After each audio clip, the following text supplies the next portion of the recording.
Weapons tight. The alarm blares across the carrier. 6 Russian warships pop up on radar, looking like ghosts with guns. They're just 28 nautical miles away and closing in fast. Inside the combat info center, every screen lights up red. Battle stations now. The 5-inch gun mounts swing toward the targets, barrels rising as shells get loaded with a clang, clang, clang. Live ammo ready. The CIWS system starts spinning up, and it's about to get real. Line of Gatling guns hungry for targets. Radar domes tracking, searching for incoming missiles that could be launched any second. Missile tubes stand ready. Ream 160 ESSM locked in their cells. Targeting data flowing into guidance computers. Launch protocols armed and waiting for a single command. Fire control radars paint the Russian ships with targeting beams. Lock tone sound. Solutions calculated. Time to target 47 seconds. Probability of kill 93%. The numbers glow on screens like death sentences waiting to be executed. Below. Sailors are sprinting through the deck, boots thudding against steel. Damage control teams grab fire hoses and breathing gear, adrenaline pumping. Ammo handlers fumble with lockers, hands shaking as they load magazines and check fuses, bracing for what's next. Electronic warfare stations light up with enemy signals. Russian radars sweep the carrier's hull, calculating their firing solutions. Both sides are locked and loaded, ready for whatever comes their way. Heartbeat from turning the ocean red. The tactical display shows the nightmare in brutal clarity. 6 Russian destroyers and frigates converging from multiple bearings like a coordinated attack package. They're not wandering. They're executing an attack profile. Range dropping 26 miles 24:20 to 20. Speed increasing 25 knots 27 pushing toward 30. This is a wolf pack hunting a carrier. And every weapon system aboard, American and Russian, is armed, targeted, and ready to fire. The only thing between peace and catastrophe is the discipline of men staring at triggers they're trained to pull. Who breaks first? Who fires first? And what happens in the 3 seconds after the first missile leaves its rail? 525 hours. The Russian ships charge forward like steel sharks sensing blood. Their hulls cut aggressive wakes through calm water. White foam spreading behind them like battle flags. Range 20 for nautical miles and they're accelerating harder, 28 knots. To 9. These aren't cautious maneuvers. These are attack vectors, too. Russian destroyers angled toward the carrier's port quarter, bows pointed like spear tips. Driving forward with unmistakable hostile geometry. 2 more spread forward, starboard, their radar mass bristling with active sensors, sweeping, searching, targeting. The final pair hang back, controlling the rear, blocking escape routes, completing the encirclement. Inside Combat Information Center, the tactical officer's voice cuts sharp. Contacts executing coordinated assault pattern. They're boxing us in. The captain watches the display. 6 red arrows converging on 1 blue icon. The geometry is textbook surface warfare. This is how you trap a carrier. This is how you force it to react, to turn, to show weakness. The Russian commanders know exactly what they're doing. But the carrier doesn't turn at 22 knots. Course steady, no deviation. The captain's hands rest on the chart table. His voice is quiet steel. Maintain present course. Track all contact. Weapons tight. Weapons tight means don't fire unless fired upon. It means restraint even when the enemy is testing yours. It means discipline when the enemy is testing yours. 526 hours. The range drops to 20 nautical miles. The Russian ships push harder.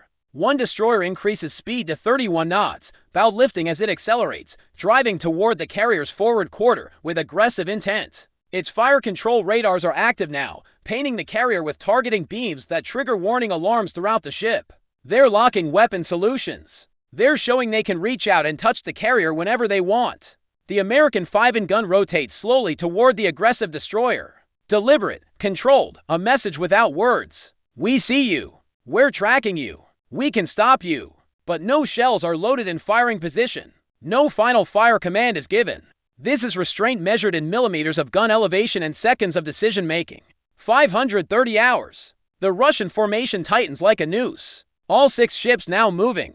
In perfect coordination, adjusting courses in sequence, compressing the water around the carrier. This isn't improvised. This is practiced. They've trained for this exact scenario. 1 Russian frigate slides inward from port, cutting across the carrier's projected path. Another mirrors the move from starboard. They're creating a pincer, forcing the carrier into a box that's shrinking by the second. Electronic warfare specialists watch their screens light up with hostile emissions. Multiple fire control radars active. They're building launch solutions. The Russians aren't just observing.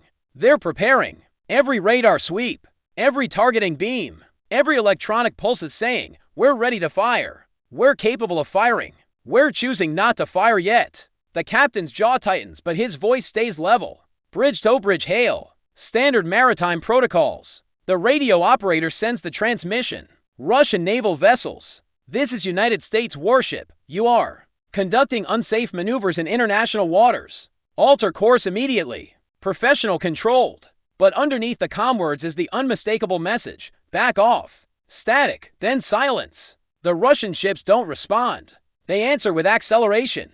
Range 14 nautical miles, 1312. Speed climbing. The lead destroyer hits 30 knots, throwing massive wake as it charges forward. This is deliberate provocation. This is testing how much pressure the Americans will take before breaking formation. But the carrier holds. No speed change, no course deviation.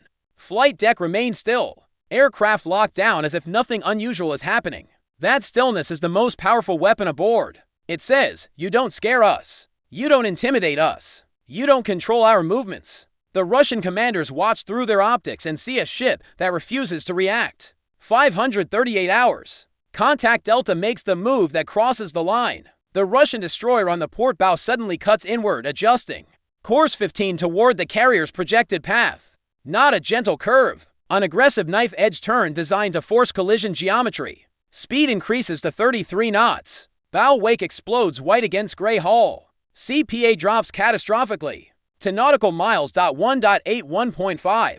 Contact Delta. Executing aggressive intercept vector. The tactical officer's voice rises for the first time. Recommend immediate defensive action.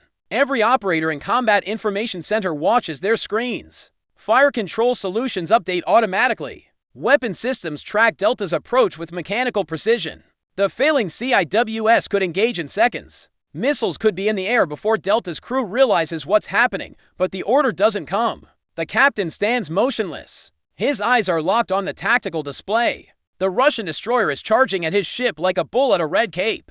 1 point for nautical miles. 1.3. At this distance, wake turbulence becomes dangerous. At this distance, mistakes become casualties. Still, the captain doesn't flinch. Launch the Seahawk. Show of presence only. Do not engage. On the flight deck, the helicopter crew has been waiting for exactly this order. Rotor blades snap outward.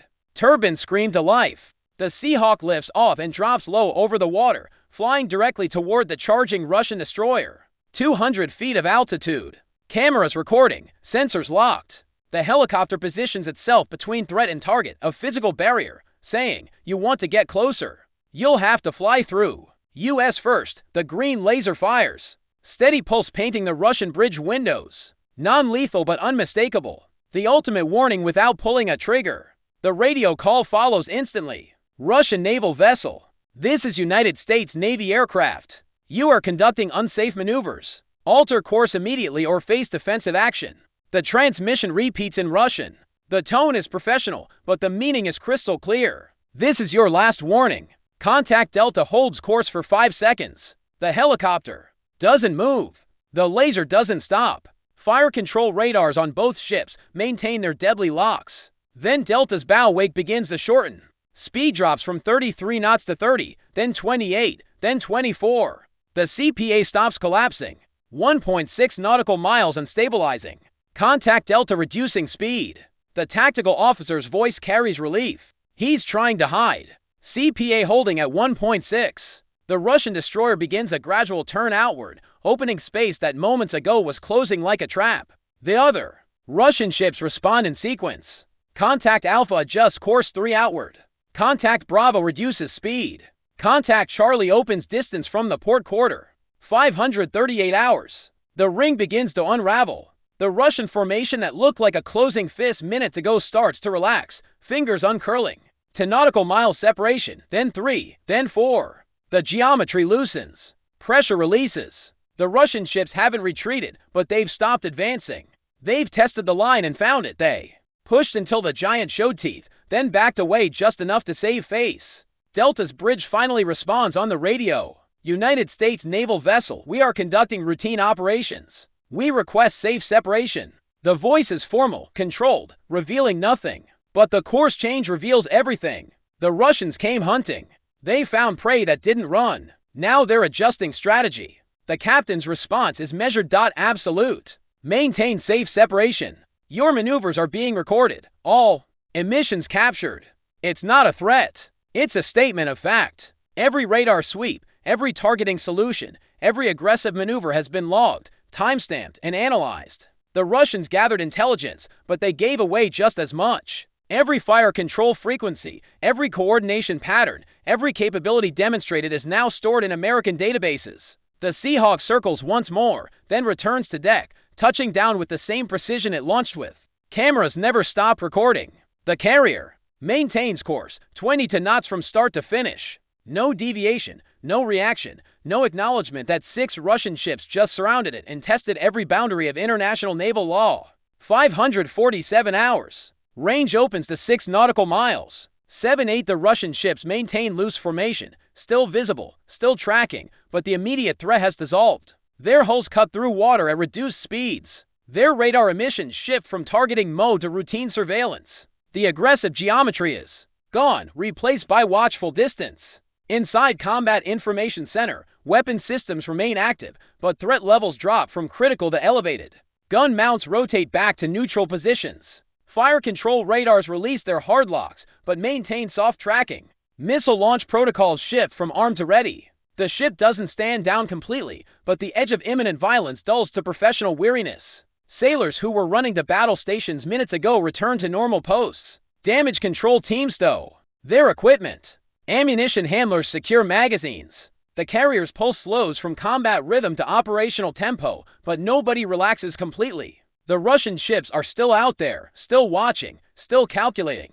The water returns to glass. The radar returns to routine contacts, but the geopolitical consequences of this 20-minute encounter will ripple for months. In Moscow, military analysts dissect every second, studying American response times, weapons postures, electronic signatures. They've gathered intelligence worth millions, but revealed just as much about their own capabilities. Russian naval doctrine will be rewritten based on what worked and what didn't. In Washington, Pentagon strategists brief senior officials. The encounter becomes a case study in restraint under pressure. Proof that carrier groups can maintain operational freedom when directly challenged. This intelligence feeds into war games, training scenarios, contingency plans for future confrontations. Allied nations watching from capitals. Across Europe and Asia, everyone's drawing their own conclusions. The carrier held its course, and the Russians backed down. That's a big deal when smaller nations are deciding which superpower to team up with and which security promises to trust.